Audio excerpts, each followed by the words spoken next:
Petrol का 100 से भी ज्यादा 110 के बराबर है, गाड़ी नहीं चलती। अरे तू बैठ, तुमको क्या पता है, बैठो, तुमको क्या पता है, बैठो। एक बार मोदी जी से कहलवा दो कि अगर मैंने काम करा है तो मुझे वोट कर दो। भाई साहब, जमानत जब्त ना करा देना है देश की जनता, ढूंढते रह जाओगे वोटों को। नमस्कार दोस्तों, आप देख रहे हैं द न्यूज जंक्शन, जहां खबरों को सिर्फ दिखाया नहीं जाता बल्कि उनके पीछे छिपे सवालों को भी आपके सामने रखा जाता है। आज की वीडियो में आपको संसद के अंदर की ऐसी तस्वीरें देखने को मिलेंगी जहां सत्ता पक्ष और विपक्ष के बीच राजनीतिक बहस काफी तीखी नजर आती है। लेकिन सवाल सिर्फ इतना नहीं है कि संसद में किसने क्या कहा। असली सवाल यह है कि इन बयानों के पीछे मुद्दा क्या है, जनता से इसका क्या संबंध है और आने वाले समय में इसका असर देश की राजनीति पर किस तरह पड़ सकता है। आज हम 3 अलग अलग घटनाओं को एक एक करके आपके सामने रखेंगे।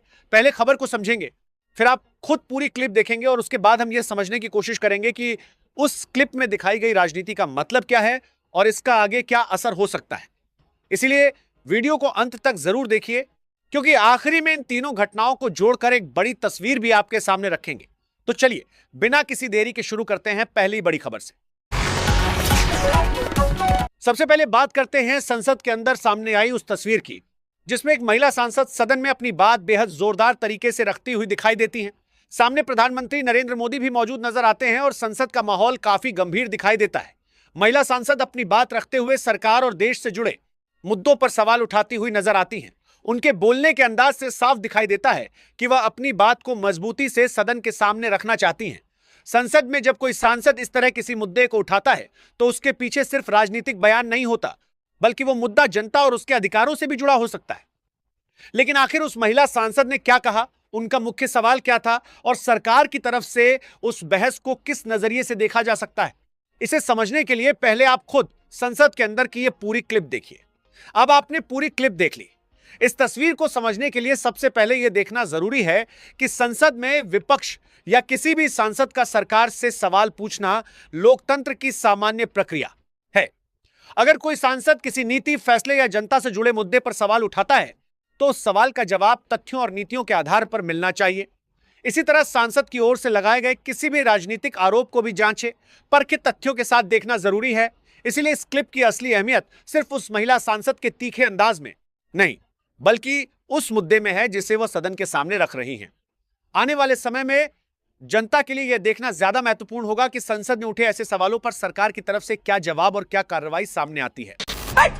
तुमको क्या पता है, बैठो, तुमको क्या पता है, बैठो। अभी सोचिए, पेट्रोल का 100 से भी ज्यादा 110 के बराबर है, गाड़ी नहीं चलती। अरे तू बैठ, तुमको क्या पता है, बैठो, तुमको क्या पता है, बैठो। कि आम जनता का जीना हराम हो गया। सब्जी अगर मैं कच्चा खा जाती हूँ क्योंकि ईंधन नहीं मिलता, एलपीजी सिलेंडर ये चंद महीनों में 4 बार एलपीजी सिलेंडर का दाम बढ़ा। 3-4 साल पहले जब इसका भाव था 600, आज हो गया 1100। तो आप समझिए कि जो गरीब है, जो मजबूर है, वो कैसे 1100 रुपया देके सिलेंडर खरीदेगा। मरीज गया तो उसके ऊपर जीएसटी। तो मैं पूछना चाहूंगा कि आप मुर्दा के ऊपर भी जीएसटी लगाएंगे क्या? करूंगी। अब एक जगह में आइए कि इतना टैक्स मत लगाइए कि आप ही को सिर्फ मुनाफा हो और गरीब मरते रहे। गरीब की तरह थोड़ा देखिए, गरीब के बारे में सोचिए और टैक्स कमती कीजिए कि वो भी जी सके। क्योंकि महंगाई इस जगह पर आए हैं, ये सरकार कोई कदम भी नहीं उठाया। सुषमा स्वराज जी, उन्होंने कहा था 2004 में कि हम जब छोड़ के गए थे पेट्रोल का लीटर था 35 रुपया और चंद महीनों में यूपीए आके उसको 66 रुपया बना दिया। तब 66 रुपया में उन्होंने यहाँ खड़ी होकर बात रखी अपनी 66 में। अभी सोचिए, पेट्रोल का 100 से भी ज्यादा 110 के बराबर है, गाड़ी नहीं चलती। अरे तू बैठ, तुमको क्या पता है, बैठो, तुमको क्या पता है, बैठो। अब बढ़ते हैं दूसरी बड़ी खबर की तरफ, जो सीधे आम आदमी पार्टी और बीजेपी के बीच चल रही राजनीतिक खींचतान से जुड़ी है। इस क्लिप में अरविंद केजरीवाल बीजेपी पर निशाना साधते हुए अपनी बात रखते दिखाई देते। वीडियो में संसद का माहौल दिखाई देता है और प्रधानमंत्री नरेंद्र मोदी तथा केंद्रीय गृह मंत्री अमित शाह भी नजर आते हैं। केजरीवाल अपने बयान के जरिए बीजेपी की राजनीति और उसके कामकाज पर सवाल उठाते हुए दिखाई देते हैं। यानी यहां एक बार फिर सत्ता पक्ष और विपक्ष के बीच राजनीतिक टकराव की तस्वीर सामने आती है। लेकिन किसी राजनीति के बीजेपी की राजनीति को लाते हैं भी राजनीतिक बयान को समझने के लिए सिर्फ यह देखना पर्याप्त नहीं है कि नेता ने क्या कहा। हमें यह भी देखना होगा कि वह किस मुद्दे पर बोल रहे हैं, उनके दावों का आधार क्या है और सामने वाले पक्ष का जवाब क्या है। आखिर केजरीवाल ने बीजेपी पर कौन से सवाल उठाए और उनकी बात का राजनीतिक संदेश क्या है। पहले आप खुद ये पूरी क्लिप देखिए। तुम्हारी पोल खोलूंगा, पूरे देश के सामने पोल खोलूंगा और पूरे देश को बताऊंगा कि कैसे तुम महाराष्ट्र चुनाव जीते, कैसे तुम हरियाणा चुनाव जीते और किस तरह से तुम चुनाव जीतते हो। ईमानदारी से चुनाव नहीं जीतते तुम लोग। मैं इनका बहुत बड़ा पर्दाफाश करने जा रहा हूँ, 2 दिन रुक जाओ। इन लोगों ने लार्ज स्केल के ऊपर वोट काटने का षड्यंत्र शुरू कर दिया है दिल्ली के अंदर। मेरे पास सबूत आ गए, मेरे पास गवाह आ गए। मैं आज बीजेपी वालों को चैलेंज करके बोलता हूँ, चुनाव के पहले तुम ऐलान कर दो कि अगर तुम्हारी सरकार बनती है तुम अडानी को दिल्ली की बिजली कंपनियां नहीं दोगे। जैसे ही दिल्ली में सरकार, अगर गलती से इनकी सरकार बन गई, अगर दिल्ली के अंदर लोगों ने बीजेपी को वोट दे दिया, सबसे पहली कैबिनेट मीटिंग के अंदर ये दिल्ली की बिजली कंपनियों को अडानी को सौंप देंगे और दिल्ली में लोगों को बिजली इस्तेमाल करनी मुश्किल हो जाएगी। लोगों की पूरी तनख्वाह बिजली का बिल भरने में निकल जाएगी। आप में हिम्मत है तो भविष्य की बात करिए, हिम्मत है तो बात करिए कि बेरोजगारी क्यों है, कि पेपर लीक क्यों होते हैं। आज देश के लोग खुश नहीं हैं, परेशान हैं, तमाम समस्याओं से घिरे हुए हैं, तमाम समस्याओं से घिरे हुए हैं और उन समस्याओं का हल आप निकाल नहीं रहे हैं। आप चुनाव के लिए, हम देश के लिए हैं। हम जितने भी चुनाव हारे, हम यहाँ बैठे रहेंगे और आपसे लड़ते रहेंगे और आपकी विचारधारा से लड़ते रहेंगे। अपने इस देश के लिए, अपनी इस मिट्टी के लिए लड़ते रहेंगे। आप हमें रोक नहीं सकते। आज देश का युवा कितना परेशान है, कितनी मुश्किल में है।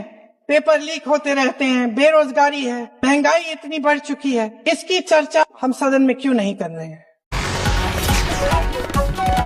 अब आपने केजरीवाल की पूरी बात सुन ली।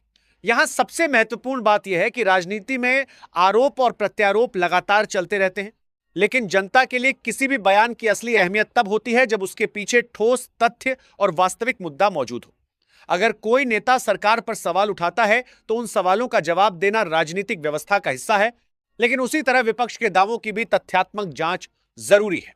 इस क्लिप से इतना जरूर साफ दिखाई देता है कि बीजेपी और विपक्षी दलों के बीच राजनीतिक टकराव लगातार चर्चा का विषय बना हुआ है। आने वाले समय में इस तरह के बयान चुनावी राजनीति और जनता की, आरी जनता की जान, राय को कितना प्रभावित करते हैं, यह इस बात पर निर्भर करेगा कि जनता इन दावों और जवाबों को किस तरह देखती है और सरकार तथा विपक्ष अपने अपने वादों और दावों को जमीन पर कितना साबित कर पाते हैं। अब बात करते हैं तीसरी और बेहद महत्वपूर्ण क्लिप की, जिसमें राखी बिरला संसद के अंदर प्रधानमंत्री नरेंद्र मोदी की मौजूदगी में जोरदार तरीके से अपनी बात रखती हुई दिखाई देती है। वीडियो में राखी बिरला का भाषण और उसके दौरान प्रधानमंत्री मोदी की प्रतिक्रिया भी दिखाई देती है। उनके भाषण का अंदाज काफी तीखा और राजनीतिक नजर आता है, जिसके कारण यह क्लिप सोशल मीडिया पर चर्चा का विषय बन सकती है। लेकिन यहां भी सवाल यही है कि आखिर वह किस मुद्दे को लेकर अपनी बात रख रही हैं, सरकार पर उनका निशाना किस बात को लेकर है और उनके बयान का राजनीतिक संदेश क्या है। किसी भी वायरल क्लिप को सिर्फ कुछ सेकंड के हिस्से से समझना सही नहीं होता, इसलिए पहले आप पूरी क्लिप देखिए और फिर इस पूरे घटनाक्रम को समझते हैं। एक बार मोदी जी से कहलवा दो कि अगर मैंने काम करा है तो मुझे वोट कर दो। भाई साहब, जमानत जब्त ना करा देना है देश की जनता, ढूंढते रह जाओगे वोटों को। अभी तुम्हारी बैसाखी की सरकार चलती है केंद्र में, 2 बाबुओं के दम पर। वो बाबू जिस दिन अपना सहारा हटा लेंगे तो हमारे जो चौथी पास राजा है वो कुर्सी से नीचे गिरेंगे और संविधान की जय जयकार होगी, होती रही है कि जब जब मोदी डरता है केजरीवाल से तो ईडी और सीबीआई को आगे करता है, क्योंकि इनके पास कोई विजन नहीं है। अध्यक्ष जी, इनके पास कोई विचार नहीं है, कोई ऐसे नेता नहीं है जो देश के हजारों लाखों करोड़ बेटे बेटियों को रोजगार दे सके। हाँ, इनके पास जुमले जरूर है। पिछली बार कहा था कि हर किसी को 15 लाख रुपए देंगे, इस बार कहा कि हर किसी को 2 करोड़ नौकरी देंगे और फिर कहते हैं अगर मैं ना कर पाऊं तो झोला उठाकर चला जाऊंगा। अब आपने तीसरी क्लिप भी देख ली। इस वीडियो में सबसे ज्यादा ध्यान खींचने वाली बात संसद के अंदर का राजनीतिक माहौल है, जहां एक सांसद अपनी बात काफी जोरदार तरीके से रखती दिखाई देती है और प्रधानमंत्री की प्रतिक्रिया भी कैमरे में दिखाई जाती है। लेकिन किसी नेता के चेहरे के हाव भाव या कुछ सेकंड की प्रतिक्रिया को किसी निश्चित राजनीतिक निष्कर्ष का प्रमाण नहीं माना जा सकता। से कह देना हमसे मिलने आ जाए, नहीं तो हम मर जाएंगे, हम मर जाएंगे। हमारा सारा परिवार है, यूं 42 साल से रह रहे हैं। हम खत्म हो गया, हमें सड़कों पे ला दिया गया, हम कहाँ रहेंगे अब? हमारा व्यापार, हमारा घर सब खत्म कर, आज हमारे मकान जा रहे हैं। आज कहाँ है योगी मोदी? योगी मोदी कहाँ है? हमें कहीं घर नहीं छोड़ा,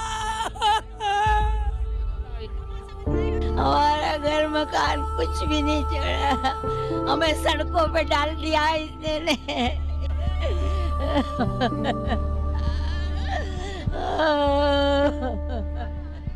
क्या कर रहे हैं योगी मोदी? हमारे माई बाप है, माई बाप क्या करते हैं?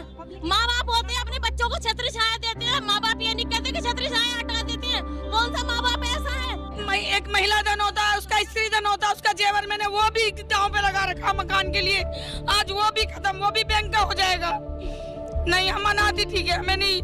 अगर योगी जी को चाहिए वो हमारे पीछे एक बार आए, हमारी व्यथा तो सुने, हमारा दर्द सुने। हमारी मौत के सिवा में कोई रास्ता नजर नहीं आ रहा, हम मर जाएंगे, मकान ले जाओ हमसे। हाँ नहीं है ये, और कहते बेटियों को पढ़ाओ लिखाओ, उन्हें आगे बढ़ाओ। घर में एक सिलाई की मशीन नहीं रख सकते क्या? क्यों कहते हैं फिर मोदी जी ऐसा? क्यों कहते हैं? झूठे भाषण क्यों देते हैं मोदी? सच्चे भाषण देना। नारियों का सम्मान बता रहे हैं, कहाँ हो रहा नारियों का सम्मान? मर जाएंगे हम, अपने घर नहीं टूटने देंगे। हमने कह दिया, इसका हमारे घरों पे कोई आँच आने नहीं देंगे। हमने बहुत मेहनत करी है। कोई भी आ जाए सारे, कोई भी आ जाए, ईट की ईट नहीं मिलने दूंगा। तो दोस्तों, आप लोगों को ये वीडियो कैसा लगा? और ये जितना भी न्यूज़ आपने अभी सुना, ये एकदम 100% रियलिस्टिक न्यूज़ है। और ये न्यूज़ हमारे देश में बहुत ही ज़्यादा यानी कि बहुत ही ज़्यादा सोशल मीडिया पर वायरल हो रहा है। बाकी आप लोगों का इसके बारे में क्या राय है, आप हमें कमेंट करके ज़रूर बताइए। और आप हमारे चैनल को सब्सक्राइब करें और वीडियो को लाइक कर दें। और साथ में ज्वाइन बटन का ऑप्शन भी आ चुका है, तो आप लोग हमारे चैनल में ज्वाइन ज़रूर हो जाइए। और आइंदा से आने वाली वीडियोज़ के लिए बेल आइकन को भी ज़रूर दबा दें।